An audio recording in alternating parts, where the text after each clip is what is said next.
can see exactly what each module looks like and what you will learn inside the course.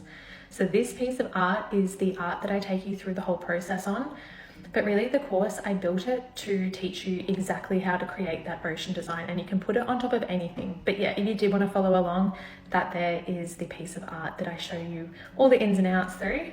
So module 1 is a bit of an introduction, and then I go through safety and setting up your space. So if you are a beginner and you're not super sure of all the nuances with resin, these ones here are for you.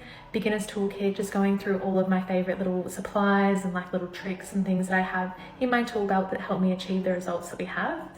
Then I go through resin basics. So I go through all the different types of resins, our preferred brands, why we like them, and then the surfaces, all the different surfaces that you can use for resin and why all those different surfaces create different results.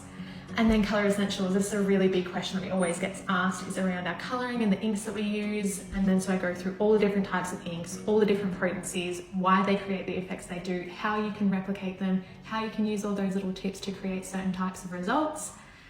Then in module 3, we get to the creating. Now this is where all the fun happens, and we go through the first pour, the second pour and the third pour into all the different ways and creating that stunning piece of art.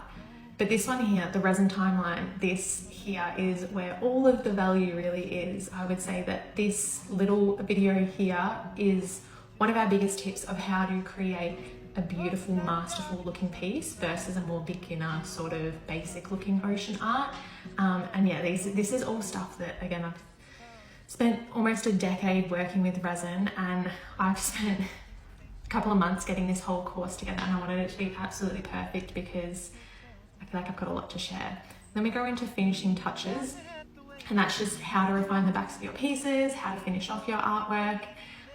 And yeah, like they're all done through YouTube. So if English is not your first language, you can have them all converted on YouTube. And then they have just like a little bit of a summary down the bottom as well. But yeah, it is available on School. You can access the link through our bio, or just shoot me a message if you have any more questions too. I'd be more than happy to answer. And currently there is $100 off for the first week, so get in quick.